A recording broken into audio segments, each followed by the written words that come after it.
네, 교회의 아버지 되신 우리 남이 전도회 다시 한번 하나님께 영광의 박수와 격려의 박수 드리겠습니다. 예, 성경 말씀 이사야 38장 16절 17절입니다. 이사야서 38장 16절 17절입니다.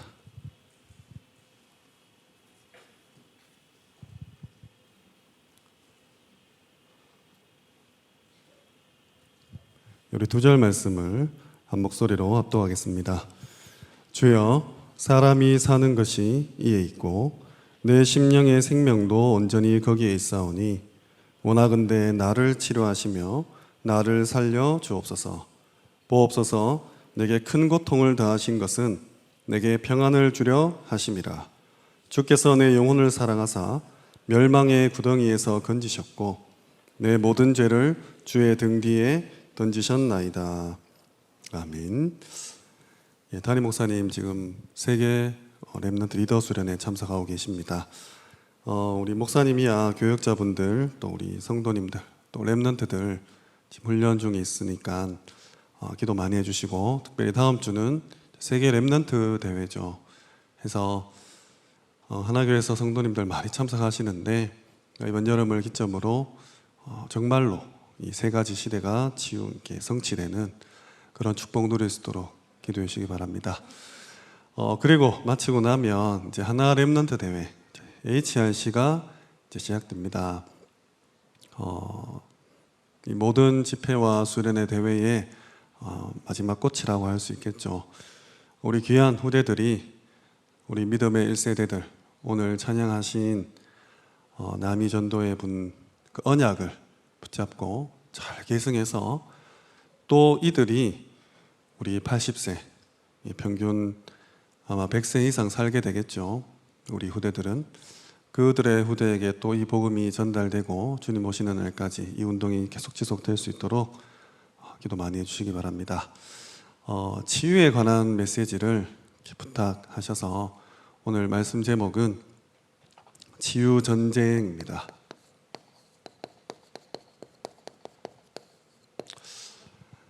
먼저 이 본인께서 스스로 나는 이 치유 대상자인가 아니면 치유 사역자인가 한번 질문해 보시기 바랍니다. 나는 지금 치유를 받아야 되는 사람인가 아니면 누군가를 치유할 수 있는 그런 사명을 가진 사역자인가. 오늘 읽은 본문 말씀에 시편 기자가 나를 치료해달라고 하나님께 기도하죠. 혹시 좀 쉬고 싶다 이런 생각 가지신 분 계십니까? 날도 너무 덥고 일도 너무 많고 하나님 나 잠깐 좀 뭐 한 일주일이라도 좋으니까 좀 쉬고 싶습니다. 산이나 들로 바다로 떠나고 싶습니다. 뭐 사실 다 그렇겠죠. 국가 전체가 여름 되면 휴가 기간을 주고 이렇게 하지 않습니까? 근데 그 순간은 내게 쉼이 필요하다. 내가 힐링하고 싶다. 그 말은 치유받고 싶다는 말이지 않습니까? 어딘가에 묶여있는 이 나의 모든 것들을 좀 해방시키고 싶은 그런 생각들이 특히나 이 여름에 많이 들 겁니다. 그럼 난 치유 대상자죠. 의사가 환자를 내팽개치고 놀 수 있겠습니까? 군사가 국가를 내버려 두고 자기 삶을 영위할 수 있겠습니까? 성경에도 나오지 않습니까? 주님께서 우리를 군사로 모집하셨는데 군사는 자기 생활에 얽매이지 않는다. 경계하는 자는 법대로 하고 농부는 여름 내도록 수고한다 하죠. 그러면 우리는 전부 다 치유 대상자입니까? 그것도 아니죠. 그럼 치유는 뭡니까? 고치는 거잖아요. 회복되는 거고, 끊어졌던 게 이어지고, 단절됐던 것들이 다시 묶이게 되고, 뭔가 살아나고 회복되고, 이런 것들이 우리가 이제 치유라고 합니다. 그러면 내 삶에 있어서 내가 먼저 치유를 받고 또 다른 사람을 살려야 되는데, 이 한 개인, 인간이라는 존재가 너무나 저는 우주와 같다고 생각해요. 하나님이 나를 창조하실 때 이런 우주적인 존재로 창조를 하신 거죠. 그래서 이 지문 하나도 다 같은 사람이 없잖아요. 세계 지금 한 80억 인구를 하는데, 우리가 누군가를 도와주고 사역을 하고 그에게 수용, 초월, 답을 주고 또 복음을 전하고, 이런 부분에 있어서 이 치유라는 영역은 어쩌면 이 삶 전체를 드려야 되는 건지도 모르겠습니다. 단순히 우리가 예수 그리스도를 한번 증거하고 다락방 사역을 주 1회씩 하고 이런 차원이 아니라, 한 이 우주와 같은 이 존재를, 하나님이 지으신 이 존재를 내가 치유라는 이 부분을 두고 사역을 한다 했을 때 쉽지 않죠. 이해되십니까? 내 몸 아파가지고 놓은 자식도 이해 안 되잖아요. 아니 막 평생을 사랑을 서약하고 만난 이 남편, 이렇게 남의 편이라 하던데, 왜 님 하나 님이란 글자에 점 하나만 찍으면 남이라고 막 유행가가 나올 만큼. 그럼 본인은 스스로 이해가 되십니까?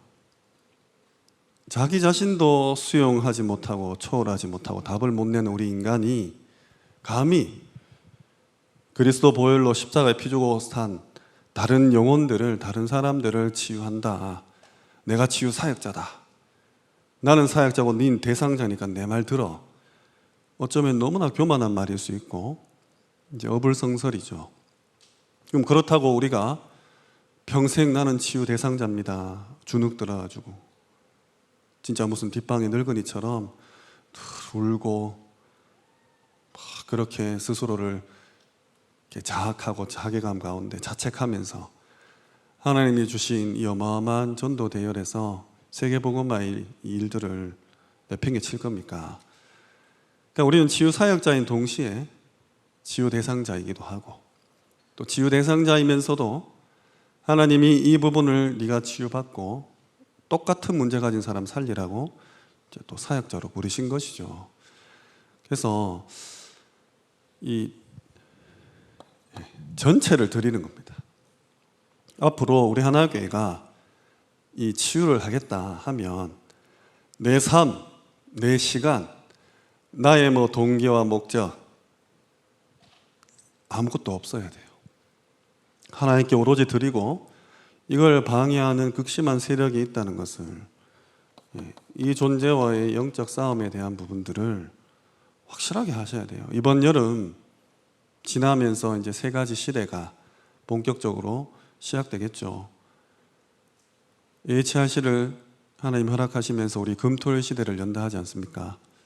이 3가지 뜰과 묵상 운동, 이 묵상 시대를 열 텐데, 그 가운데 하나님, 나는 어떤 이 사명을 붙잡고 또 나는 어떤 부분을 치유받아야 될지 오늘 함께 좀 나눠야 될 것 같습니다. 그래서 베드로가 봤듯이 자세히 주목하여 보시고, 자신도 보시고 우리 후대도 또 우리 구역 식구들도 또 현장에 있는 사람들도 살펴보셔야 될 것 같아요. 그래서 먼저 나에게는 이 상황이란 게 있어요. 이 주로 외부에서 오는 상황들이죠. 이 상황들이 나를 둘러싸고 있습니다. 이런 것들이 이제 상태죠. 나를 공격해요. 그래서 이 상황과 이 상태를 구분해서 오늘 한번 좀 보겠습니다. 먼저 나의 육신이에요.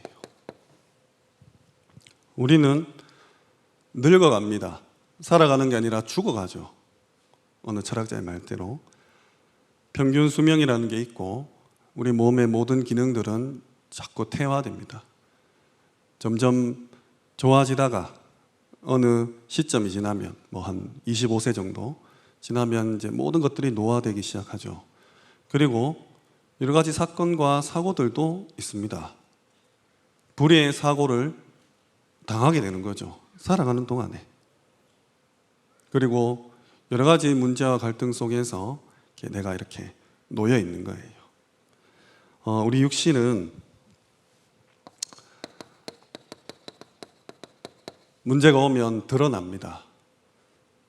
다리가 부러진다든지, 뭐 암에 덜컥 걸린다든지, 누가 봐도 아는 문제들로 나는 이렇게 되죠. 그래서 나도 알고 남도 아는 이 문제 속에 살아가고 있습니다. 그리고 이것들은 좀 의식적인 운명이라고 할 수 있어요.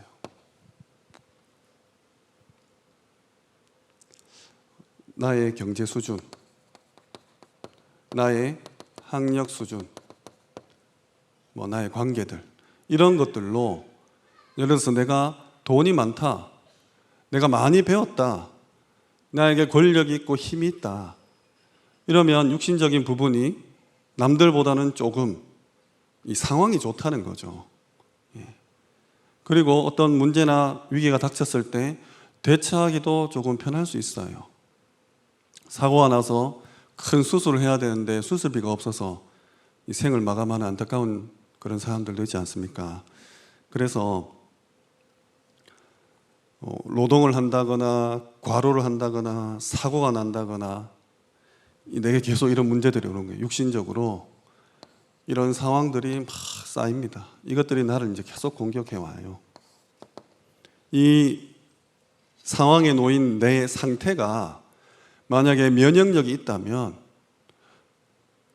내가 근육에 힘이 있고 뼈가 관절이 튼튼하다면, 내가 돈이 있다면, 내가 힘이 있다면 이런 것들을 조금 덜 피해를 받거나 영향을 받을 수 있죠.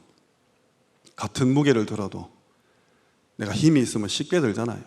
그럼 다음날 또 똑같이 일할 수 있지만, 우리 힘이 없는 노인분들이나 여성분들은 똑같은 노동을 해도 다음날 이렇게 몸살 걸려서 이제 퍼지게 되죠. 같은 음식을 먹어도 누구는 식중독에 걸리고 누구는 안 걸려요. 여기에도 지금 감기 바이러스 또 여러 가지 안 좋은 바이러스도 있지만, 면역력이 좋은 육신을 가진 몸은 걸리지 않고, 그렇지 않은 몸은 감기나 바이러스에 감염이 되겠죠. 그래서 이 상황과 상태에 대한 부분들 한번 유심히 보시기 바랍니다. 지금 우리 MZ세대라고 하죠. 20대, 30대들 불행히도 환경 호르몬이나 뭐 플라스틱들 또 여러 가지 물 오염 등으로 지금 어르신 세대보다 노화가 2배 이상 빠르대요. 의학 기술이 발전해서 평균 수명은 올라가겠지만, 예를 들어 당뇨병은 74%나 증가한답니다. 이런 상황에 놓여 있는 거예요, 우리 후대들이. 고혈압은 한 45%. 그리고 3명 중에 1명은 앞으로 암에 걸릴 거랍니다. 물론 이제 치료법이나 약이 개발되겠죠. 그런 안 좋은 상황 속에서 내가 어떤 육신의 상태를 유지할 것인가, 이 부분을 잘 생각하셔야 되죠. 그래서 우리 육신은 결국 삶을 살아가요. 현실이죠. 무시할 수 없는 부분입니다. 공부 열심히 해야죠. 돈 열심히 벌어야 됩니다. 하나님이 내게 주신 시간, 달란트 잘 찾아서 최선 다해야 되죠. 육신을 두고 치유함을 놓고 저는 좀 우리 몸에 흐르는 피를 좀 얘기하고 싶어요. 왜 피 중요합니까? 레위기 17장에도 나오죠. 피는 생명이다. 생명이 피에 있기 때문에 피 흘림이 없으면 제사함이 없다, 이렇게 얘기합니다. 피가 하는 역할 중에 가장 중요한 역할이 뭘까요? 우리 온몸을 휘감으면서 산소를 전달해요. 그래서 중요합니다. 이 산소가 뇌에 한 4분, 5분만 안 가도 뇌가 죽잖아요. 이 손끝, 발끝에 피가 안 통하면 썩는 이유가 산소가 공급되지 않아서 그렇거든요. 우리 이제 호흡 중요하게 여기지 않습니까? 그러면 피가 깨끗하고 피가 순환이 잘 되고 새로 생성되는 피도 좋은 피여야 되죠. 그래서 일단 나의 나쁜 피들이 정화가 돼야 돼요. 그리고 뭐 콜레스테롤이나 뭐 혈압 등으로 이렇게 막혀 있는 내 피가 순환이 잘 돼야 되죠. 그리고 앞으로 생겨나는 이 피도 깨끗한 피가 조성될 수 있도록, 이 피는 음식, 물, 공기로 만들어지거든요. 그래서 이런 부분들 생각하셔야 돼요. 피가 잘 순환할 수 있도록 운동도 하셔야 됩니다. 팔만 들어도 여기에 이제 혈관이나 림프 같은 것들이 이렇게 막 묶였던 거 이렇게 풀어져요. 좀 살짝 너무 이렇게 활성산소가 생기지 않도록 몸을 움직이고 특별히 근육 키우셔야 됩니다. 다리 근육 키우셔야 돼요. 허벅지나 장단지, 종아리 근육 중요합니다. 나이가 드실수록 뼈가 약해지기 때문에 음식 잘 드셔야 됩니다. 규칙적인 생활을 하셔야 되고, 복음을 떠나서 내 육신, 예수 그리스도 한다고 막 근육이 생기는 게 아니잖아요. 그래서 이 부분들 조금 참고하셔야 됩니다. 근데 귀찮잖아요. 저도 그렇거든요. 좋은 음식보다는 나쁜 음식이 땡기고, 열심히 운동하기보다는 그냥 들러버가지고 그냥 숨 쉬는 게 편해요. 호흡도 그렇죠. 깊이 하라고 암만 얘기해도 안 합니다. 그냥 깔짝깔짝대고 다 내뱉지도 못하고 다음 산소를 들이켜서 독소가 계속 쌓이게 하는 이런 체질인 거죠. 그래서 고쳐야 됩니다. 앞으로 우리가 진짜 치유를 하겠다 하면 이 부분도 생각하셔야 돼요. 성경 말씀 에스겔서 16장 8절, 16장 6절입니다. 6절에 아이가 태어났는데 무관심해서 길거리에 버려진 그런 비유입니다. 6절에 뭐라 되어 있냐? 내가 네 곁을 지나갈 때에 네가 피투성이가 되어 발짓하는 것을 보고 네게 이르기를. 그러니까 갓난아기가 막 피투성이가 되어서 발짓을 하고 있는데 하나님이 뭐라 하시냐? 네가 피투성이라도 살아있으라. 다시 이르기를 네가 피투성이라도 살아있으라. 내가 그 뒷구절에 보면 물로 다 씻어주고 그 피를 회복시키겠다 했습니다. 많이 힘드시죠? 아프고 저리고 살아계시기 바랍니다. 어떤 한 교수님이 대학교에서 강의를 하는데, 우리 이제 20살 이런 청년들이죠. 너에게 내가 공짜로 스포츠카를 하나 주겠다. 무료다. 어떤 걸 선택해도 네게 주겠다. 대신 한 대밖에 안 줄 거기 때문에 네가 닦고 조이고 기름칠하고 이 차를 잘 관리해라. 어떤 차 갖고 싶냐? 막 유명한 차들, 브랜드들 막 됐겠죠. 근데 이제 그 강의의 목적이 뭐냐면 그 차가 바로 네 몸이다 이렇게 얘기하더라고요. 네 몸은 일생 동안 단 한 번밖에 받을 수 없는 그런 스포츠카와 같다. 네가 잘 관리해서 오랫동안, 이 차는 달리는 게 목적이잖아요. 하나님이 네게 주신 것 잘 감당해라. 내 몸을 소중히 여기셔야 됩니다. 내 몸이 성전이라 했어요. 함부로 막 굴리시면 안 됩니다. 아무거나 막 집어넣고 아무렇게나 그냥 막 해서는 안 되죠. 욕심만 놓고도 그렇습니다. 두 번째로 생각입니다. 우리는 하루에도 수만 가지 생각을 하죠. 우리에게 오는 여러 가지 상황들이 있어요. 어떤 실패가 오면 내가 뭐 낙심이 오게 되는 이런 상황들이 있죠. 뭐 시험에서 떨어지거나 면접에서 이제 불합격하거나, 그리고 누군가에게 뭐 배신을 당하기도 하고 또 오해를 사기도 합니다. 이런 것들이 내게 무차별로 들어올 때 내 상태가 어떻게 되느냐?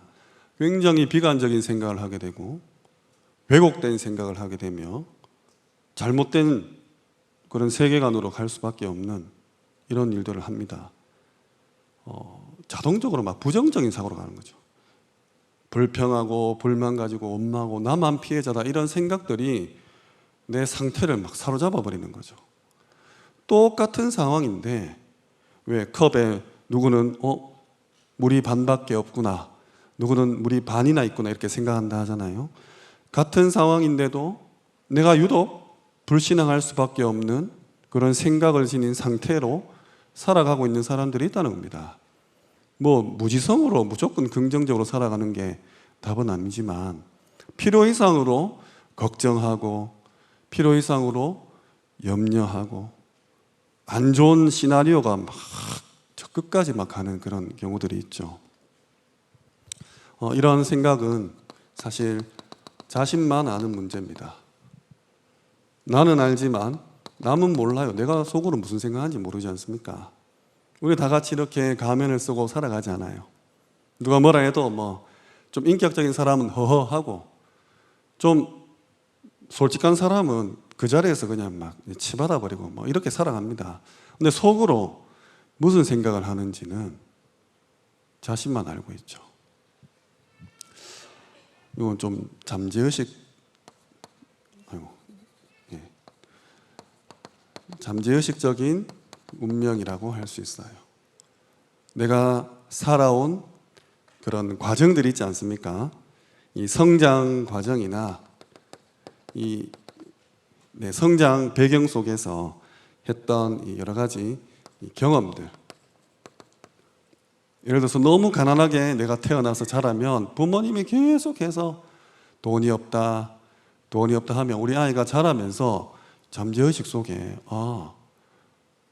돈 벌어야 되는구나라는 생각이 탁 각인이 돼버리는 거죠. 그래서 현실을 넘어서 이 부분은 이제 사실이 되어버립니다. 어떻게? 내게 각인이 되어가지고. 그래서 이 생각 부분은 저는 뇌를 좀 얘기하고 싶어요. 우리 뇌가 반복된 생각을 계속하면 그 패턴대로 이 뇌의 시냅스라고 하죠. 그런 연결망 구조가 생겨버립니다. 내가 계속 부정적인 생각을 하면 뇌 안에서 그런 뉴런이라 하거든요. 그것들이 서로 막 줄기를 일으켜가지고 어떤 일이 닥쳐도 부정적인 생각으로 돌아갈 수밖에 없게끔 구조가 바뀐다는 거예요. 무섭죠? 내가 하는 말들, 나의 뇌가 제일 먼저 듣잖아요. 내가 누군가를 저주하고 질책하고 막 쏘아붙이고 그 말하는 걸 내가 먼저 들어요. 나의 뇌가. 그럼 내가 그렇게 바뀐다는 거죠. 그래서 우리 메시지 때 이렇게 하는 말들이 그냥 예수 믿으면 잘 산다, 행복하다, 하나님께서 축복 이런 차원이 아니라 내 스스로가 나의 운명을 그렇게 만들어가고 있는 거죠. 여러 가지 병들이 옵니다. 이런 상황 속에서 인지부조화라고 하죠. 이 진짜 진리와 비진리를 구분을 못하는 겁니다. 내가 가지고 있는 이 현실과 내가 평소에 쌓아왔던 신념이 충돌할 때 굉장히 힘들어지는 거죠. 또 확증 편향이라 해서 이 병명들입니다. 내가 믿고 싶은 것만 믿는 거예요. 분명히 똑같은 전달 사항을 했는데 예를 들어서 제가 똑같이 말씀했는데 집에 가서 포럼하면 다 다른 거 잡고 있거든요. 그잖아요. 그리고 복음을 떠나서도 전달 사항을 했는데 전혀 엉뚱하게 행동하는, 직장생활 하면 이렇게 지시했는데 반대로 하는 그 사람도 있거든요. 우리 교회도 많겠죠. 우리 아이들도 제가 이거 하라 하면 그것만 안 해요.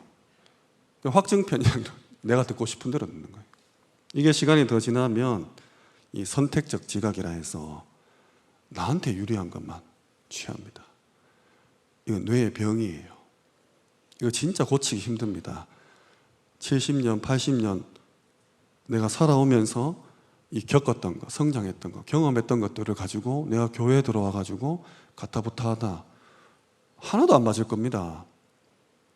우리 목사님들도 내가 배웠던 거, 내가 현장에 체험했던 거, 이게 진리인데 니 왜 이렇게 이래 되면은 치유는 고사하고 단절이 생기죠. 장벽이 생깁니다. 더 상처 주게 되고 더 멀어지게 되고 원내에서 다 깨지죠. 나중에는 기억이 왜곡됩니다. 있었던 일들을 기억력 믿으십니까? 분명히 나는 맞다고 봤는데 아닌 거죠.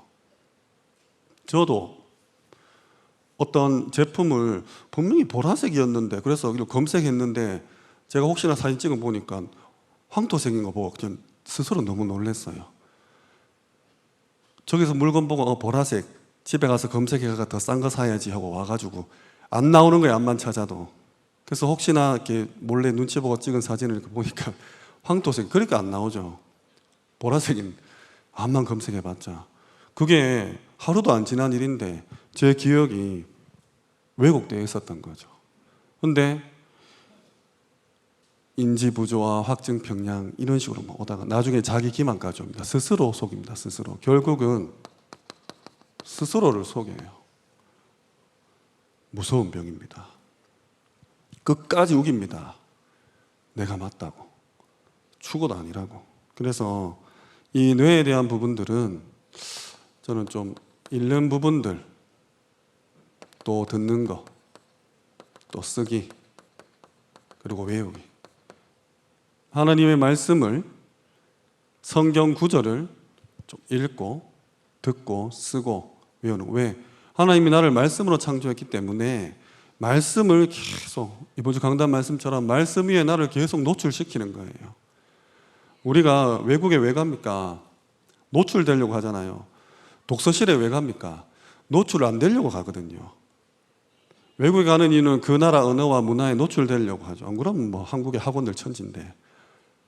독서실 가는 이유는 자꾸 내가 다른 데 노출되어 있으니까 꼭 공부할 때 시험 기간 되면 막 책상 정리하고 청소하잖아요, 아이들. 냉장고 자꾸 열어보고. 노출 안 되려고 하는 거죠. 그래서 우리 뇌가 여기에 노출될 수 있도록 하는 겁니다. 고린도후서 10장 5절 말씀. 나의 모든 생각을 사로잡아서 그리스도께 복종시키는 거예요. 이 약속 붙잡고 하나님 정말 내 생각 이렇게 공격 들어오는데 이상하게 되어 있습니다. 자꾸 들어오면. 예. 세 번째로 마음입니다. 우리 마음도 하루도 편할 날이 없죠. 거절당하고, 그죠? 상처받고, 이런 일들이 하루에도 수십 번 일어납니다. 외롭고, 배신당하고, 막 트라우마 생길 일들, 스트레스 받는 일들이 계속 이런 상황들이 단 하루도, 단 한 시도 지금 뭐 매일, 매시, 매사, 메시지 받는데 매일, 매시, 매사가 내게 자꾸 이런 힘듦을, 마음에 낙심되는, 낙담되는 이런 여러 가지 일들이 막 공격해 와요. 이때마다 내 상태가 어떻게 됩니까? 분노가 일어나죠. 자책이 일어납니다. 막 증오가 들끓습니다. 입맛도 없고, 심지어 막 이게 심해지면 내 마음에 어떤 생각이 드냐, 살인까지도 막 생각 들잖아요. 반대로 나를 죽이는 자살까지도 막 치닫습니다. 이게 우리 마음이죠. 불안정하고 감정 조절 안 되고 그래서 막 그걸 표출하잖아요. 이런 상태. 예. 자신도 모르는 상태입니다. 나도 모르고 남도 몰라요. 그래서 우리 뭐 유튜브에 블랙박스 이런 채널 있죠.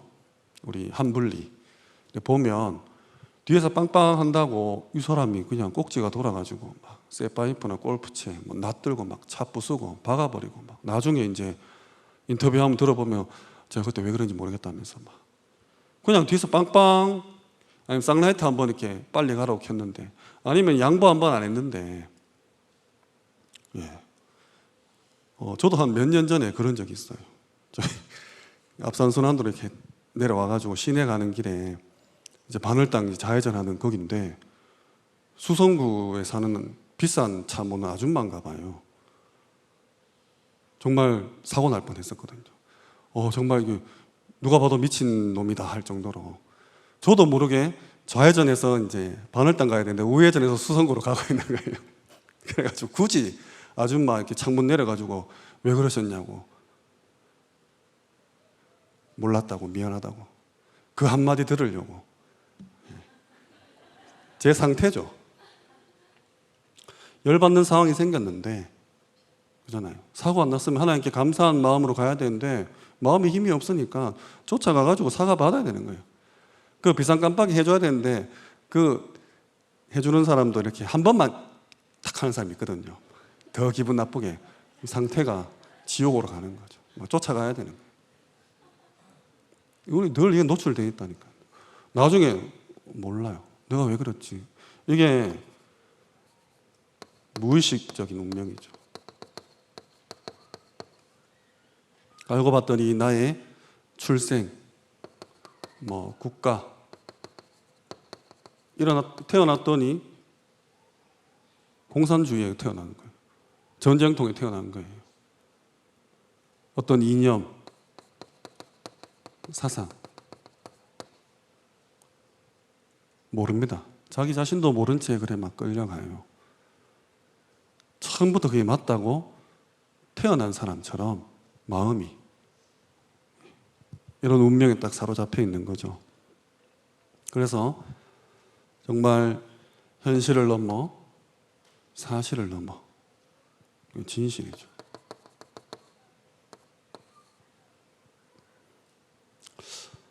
알고 봤더니 배경이 있습니다.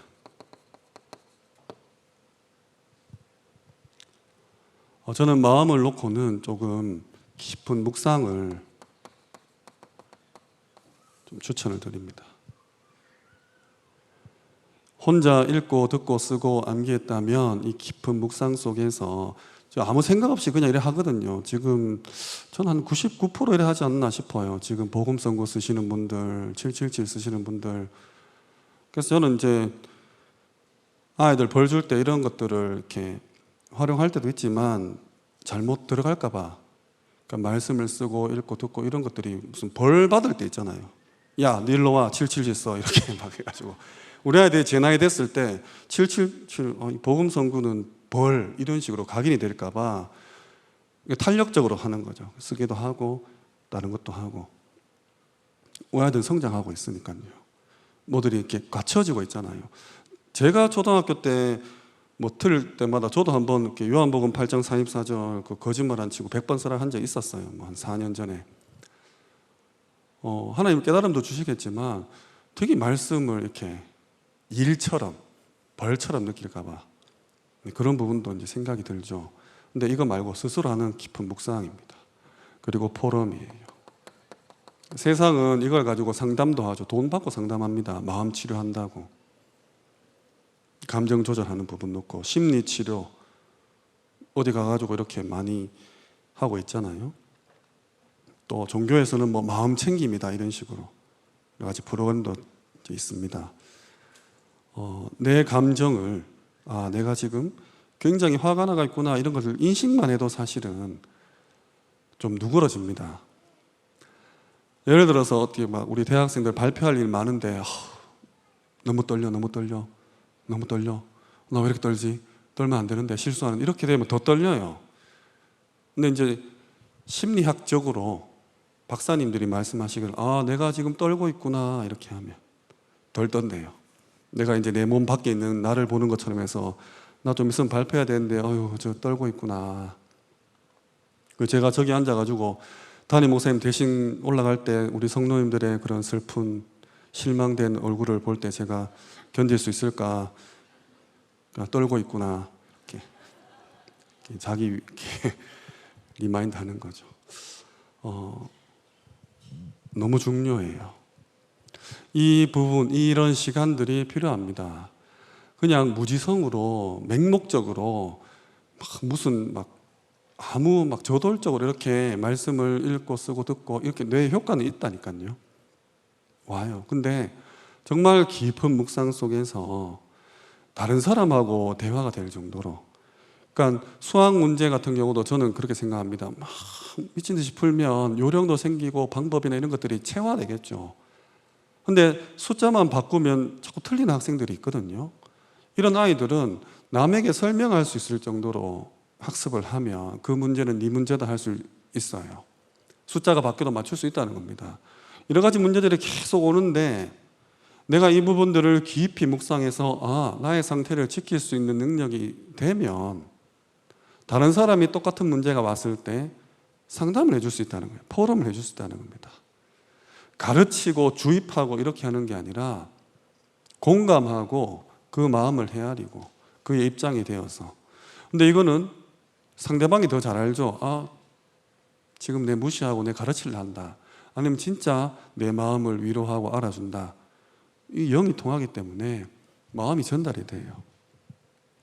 그래서 이를 두고 히브리서 10장 22절, 우리가 마음의 뿌림을 받아 악한 양심으로부터 벗어나고, 뿌림을 받는다. 원어적인 배경이 핏뿌림입니다. 뿌림을 받아서 이 악한 양심으로 벗어나고 몸은 맑은 물로 씻음을 받았으니 참 마음과 온전한 믿음으로 하나님께 나아가자. 이 구절이에요. 오늘 밤에 한번 잘 묵상해 보시기 바랍니다. 우리가 참 마음과 온전한 믿음으로 하나님께 나아가는 축복. 마지막으로 영혼입니다. 가장 큰 문제가 이제 하나님 떠난 문제죠. 하나님과 단절된 상태입니다. 이게 내게 어떤 상태를 가지고 있습니까? 이런 상황이 그냥 죽음이죠. 하나님과 끝난, 사단의 종이 되고 흑암이 공격하고, 결국은 우리 창세기 3장 문제죠. 내게 일하는 문제들. 이거는 근원적인 운명이라고 할 수 있어요. 근원적인 문제. 하나님을 떠나 영적으로 죽음이 온 문제입니다. 이런 그 누구도 해결하지 못합니다. 그 어디에서도 말하지도 않아요. 그래서 희망이 없습니다. 어디까지냐? 아, 내 몸에 왜 이런 문제가 왔지? 이런 생각에 병이 들었구나. 현실을 넘어 사실을 넘어. 알고 보니까 이런 배경적인 이런 문제가 있구나.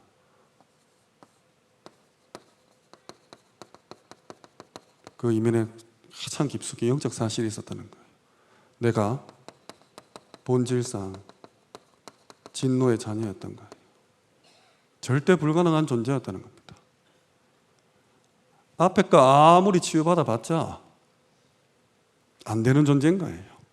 또 이게 안 되는 존재이기 때문에 앞에 것들이 그렇지 않습니까? 창세기에 보면 하나님을 떠나자마자 온 문제가 뭐냐? 너는 흙이니 흙으로 돌아갈지라. 종신토록 땀을 흘려야 된다. 그 소산을 먹을 거다.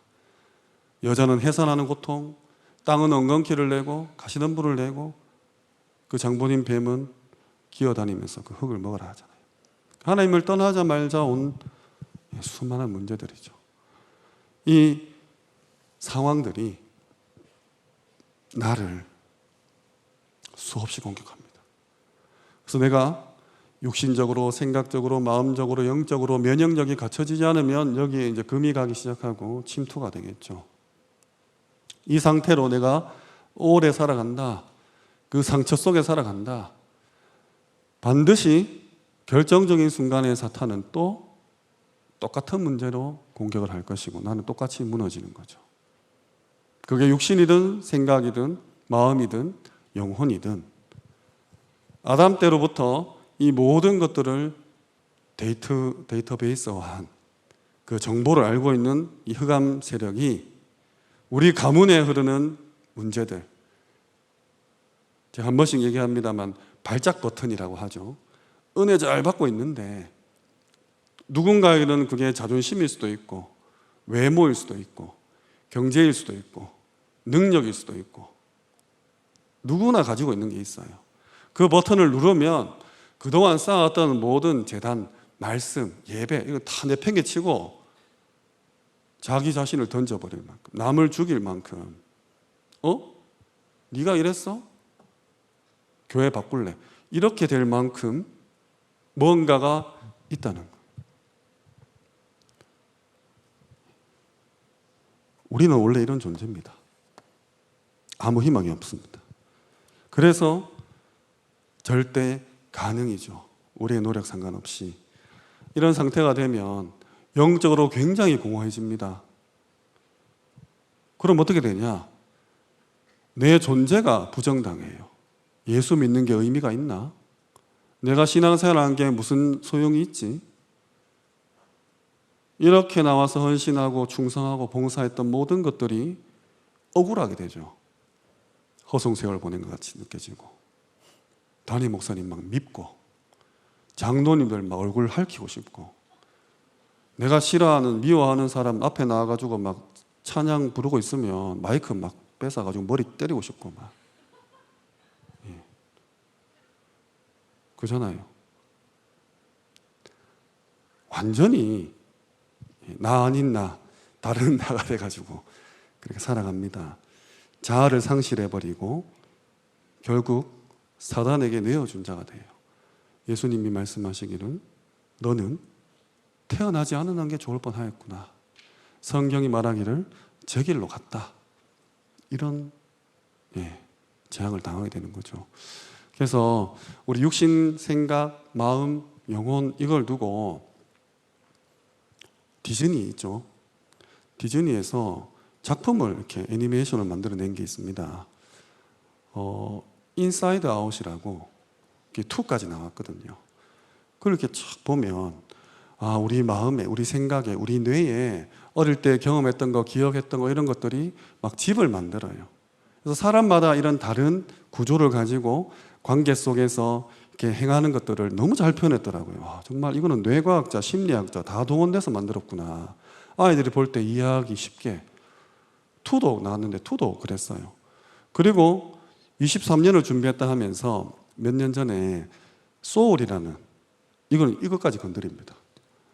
완전히 왜곡해가지고 이제 천국이나 가는 한 영혼이 빠져나와가지고 막 일어나는 일들을 그리던데, 그러니까 복음 없는 자들이 이런 것들을 그리스도와 복음과 성경과 멀리 하려고 왜곡시킨다는 거예요.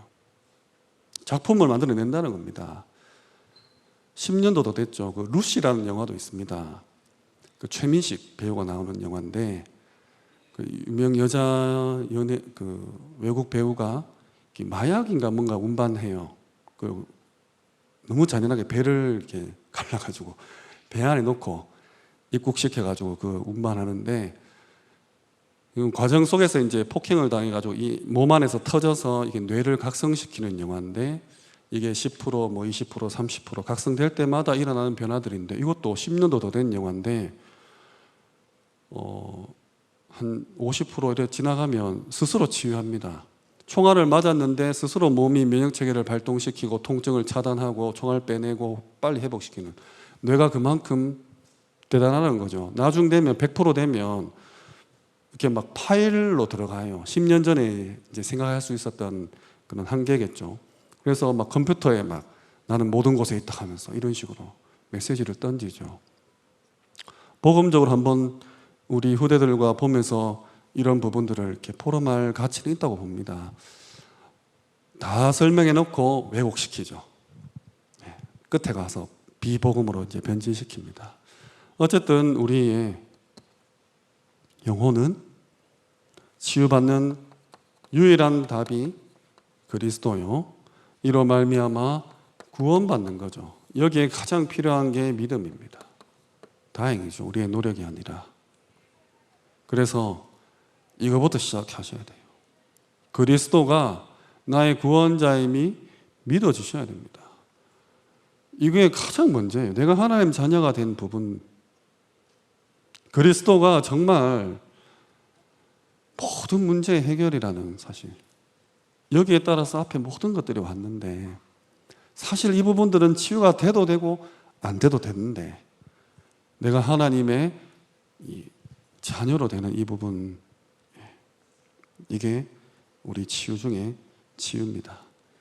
그래서 로마서 5장 9절,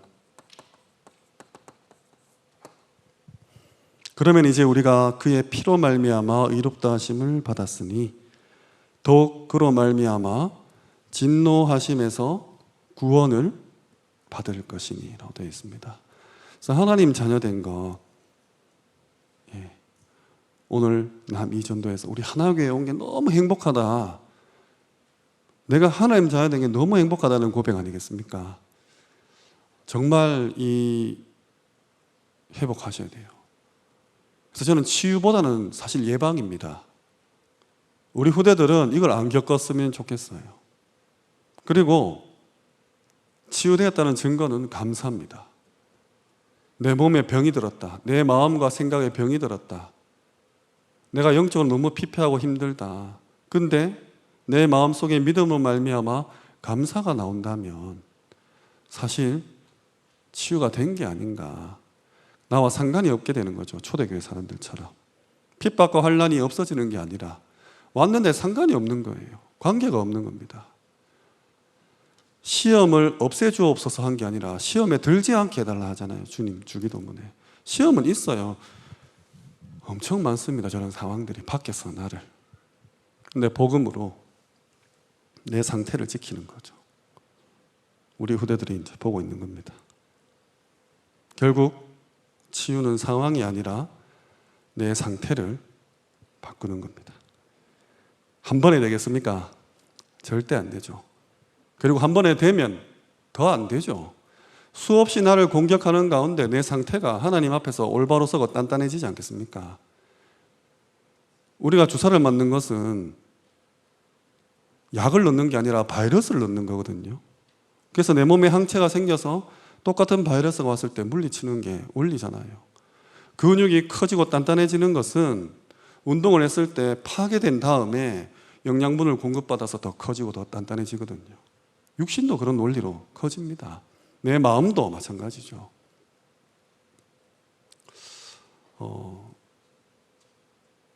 진짜 우리 마음이 몰랑몰랑 하잖아요.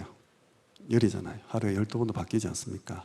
큰 시련을 겪으면 그 시련을 이겨내면 단단해지고 딱딱해집니다. 내 생각도 그냥 온실 속의 하초처럼 그런 환경 속에 자라나면 덜컥 내가 부모가 되었을 때, 내가 50, 60이 되었을 때 이런 상황 속에서 내가 흔들리게 되면 큰일이죠. 예. 어쩌면 빨리 겪는 게 낫습니다. 그리고 우리에게 오는 이 모든 시련들은 하나님이 정확한 방향성을 가지고 계시고 정확한 시간표도 가지고 계세요. 그래서 내게 정말 합당한 아니면 피할 길을 내신다 했습니다. 감당할 시험만 주신다 했어요. 교회에서 힘들죠. 학교에서도 힘듭니다. 가정에서도 힘들어요. 다 하나가 돼서 우리 후대들 놓고 치유하고 나도 치유받아야 됩니다. 너무 안 되니까 지금 금토일 시대 열었잖아요. 금토일 시대 열어서 집이랑 격리시켜가지고 세상 캠핑 문화, 레저 문화, 교회에서 지지고 볶자. 월화수목 금토일 시대 해야 되죠. 세 가지 뜰, 치유의 뜰 있지 않습니까? 묵상운동, 시대를 치유하는 묵상운동. 이 치유는 우리 인생의 어쩌면 마지막 사명인지도 모르겠어요. 이제 다 병들 거니까.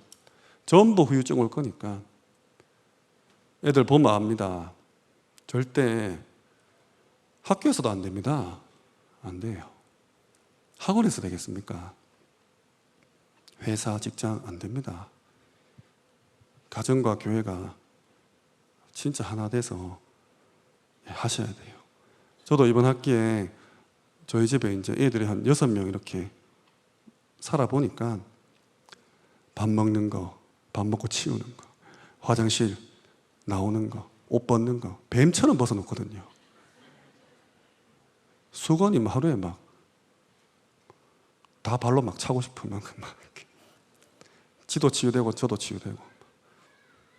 예. 같이 뒹굴어야 돼요. 나는 치유 대상자입니까? 치유 사역자입니까? 우리 하나교회가 과연 지금 치유를 감당하자고 이렇게 메시지가 흘러나오는데 준비가 되셨습니까? 시설, 시스템 아니에요. 치유 제자입니다. 그리고 그것은 하나의 프로그램이나 하루 이틀이 아니라 평생을 두고 이 우주적인 존재끼리 진짜 이제 버무러지는 겁니다.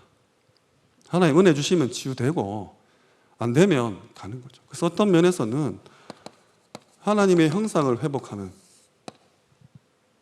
이게 치유 중에 치유고, 하나님은 어쩌면 이렇게 만들고 나서 천국 데려가는, 지금 이 땅에 우리의 삶이 그런 걸지도 모르겠어요.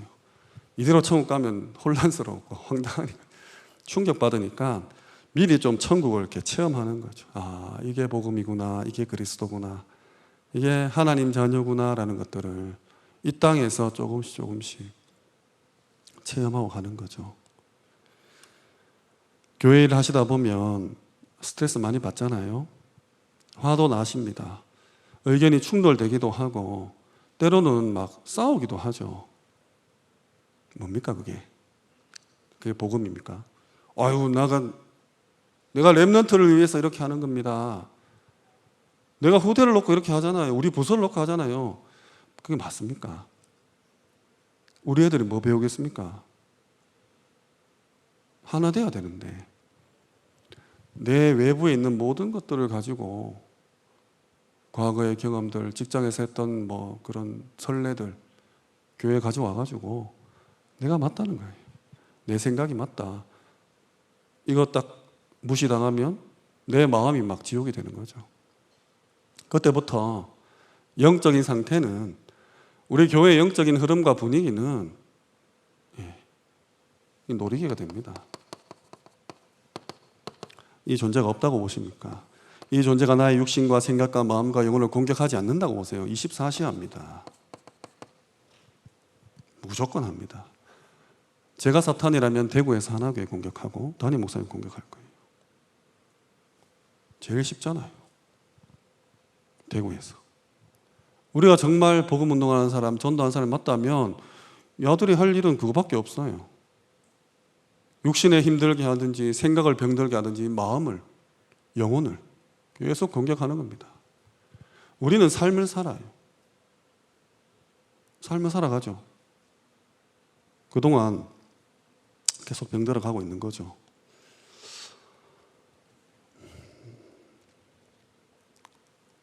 내가 몸이 아프다. 그러면 내 생각에 쓸모없는 사람이다. 이런 생각이 계속 들어오는 겁니다. 이 생각 속에서 난 우울해하죠. 자포자기하죠. 그리고 결국은 나는 없는 존재가 되는 겁니다. 이래 흘러간다니까요. 육신은 살아가고 살아가는 가운데 생각은 흘러갑니다. 그냥 살아가는 대로 흘러가는 거예요. 그 가운데 마음이 그걸 딱 선택해가지고 마치 가룟 유다가 예수를, 가룟 유다 마음에 예수를 팔 생각을 집어넣은 것처럼 선택을 딱 해서 이 영혼은 거기에 의미를 부여하죠. 육신은 살아가고 생각은 흘러가고 마음은 선택하고 영혼은 거기에 의미를 부여합니다. 그래서 우리가 치유라고 했을 때는 이 전인격적으로 접근해야 되죠. 구원이 가장 시급한 사람, 육신이 가장 시급한 사람, 마음이 시급한 사람, 생각이 시급한 사람, 다 다릅니다. 천편일률적으로 바로 접근해서는 상처만 남죠. 암 환자한테 땀 흘려야 됩니다. 뛰세요 하면 뛸 수 있습니까? 지금 누워서 막 전전긍긍하는데 숨부터 제대로 쉬어야 되죠. 그잖아요. 정말 이 치유 사역을 겸손하게 하나님 맡기신 사역으로 평생을 동안 하시기 바랍니다. 이 사역을 하시는 분들이 좀 외골수가 많음을 제가 봐요. 왜냐하면 증거가 바로 나오기 때문에 내가 했던 사역이 전부다라고 딱 생각하는 거예요. 예를 들어서 뭐 이렇게 777을 쓰다 치유됐다가 무조건 777인 거예요. 그 왜 옛날에 나오잖아요. 우리 본부사에 했던 목사님 엄마가 이렇게 이불 파시는데 이불 덮으면 다 난 이불만 막 하고, 어떤 사람은 막 된장만 팔고, 그래서 비타민 C 막 하루에 막 20개씩 쳐 드시라 하고 막 다 자기 치유 뭔가 있어가지고 그걸로 막 하거든요. 아니, 정말 하나님 앞에서 멀리 보고 깊게 보고 넓게 보시고, 예수님이 마가복음, 누가복음에 뭐라 하셨냐면, 나 때문에 혹시 누가 실족하면, 내가 사역을 한답시고 누굴 실족시키면 니는 그냥 목에 연자맷돌 메고 저 바다에 빠지는 게 낫다, 이렇게 얘기하셨어요. 바울은 뭐라 그랬냐? 음식 먹는 거 상관없다. 근데 내가 음식 먹는 걸로 저 세가족이나 믿음 약한 사람이 시험에 들면 나는 평생 영원히 고기를 먹지 않겠다 이렇게 얘기했어요. 그래서 이 치유는 삶입니다. 뭔가 그냥 메시지를 하고 교육을 하고 뭐 내가 겪었던 체험했던 경험했던 걸 막 저 사람에게 주입시켜서 따라오면 제자 안 따라오면 너는 탈락 뭐 이런 차원이 아닙니다. 그렇게 무책임하게 그냥 뭐 구원 얘기를 한번 해서 네가 받으면 구원받고 안 받으면 말고 이런 차원이 아니에요. 내게 붙여주신 정말 기도 속에서 눈물로 해야 되는. 그래서 저는 좀 마지막으로 우리 치유하시는 모든 분들이 치유하셔야 되잖아요. 이 영적인 힘을 가지고 굉장히 좀 분별력이 있어야 된다 봅니다. 진리와 비진리 이거 분별하셔야 돼요. 그리고 좀 통찰력도 있으셔야 됩니다. 꿰뚫어 봐야 됩니다. 현실, 사실, 진실, 영적 사실. 저 사람이 저렇게 할 수밖에 없는 배경, 운명들. 나를 공격하는 것 같지만 살려달라고 SOS 보내는 거다. 이런 것들이 꿰뚫어 보셔야 됩니다. 그리고 직관력. 순식간에 판단할 수 있어야 돼요. 의사가 응급환자 보자마자 이게 문제다. 바로 처치가 하듯이 이 사람이 지금 어디에 문제가 왔다. 바로 해야 돼요. 기다려봐라. 일주일 뒤에 보자. 아니에요. 그렇게 해야 될 사람인지 지금 당장 우리 집에 데려와가지고 자야 되는 직관적으로 보자마자 알아야 되는 거죠. 그리고 굉장히 민감해야 됩니다. 예레미야가 지진, 바람, 불 막 뒤에 세미한 음성으로 주께서 말씀하시는 그리고 영혼을 사랑하는 이 감수성 정말 주님께서 현장을 놓고 울었던 그 눈물이 있어야 돼요. 구원에 대한 감격과 감사에서 출발하셔야 됩니다. 그래서 우리 하나교회가 정말 앞으로 이 치유를 놓고 큰 응답을 받을 터인데 내가 치유 대상자이자 치유 사명자인 내가 가장 먼저 이쪽에 좀 깨닫고 도전할 수 있는 그런 축복을 누리시기를 주님의 이름으로 축원합니다.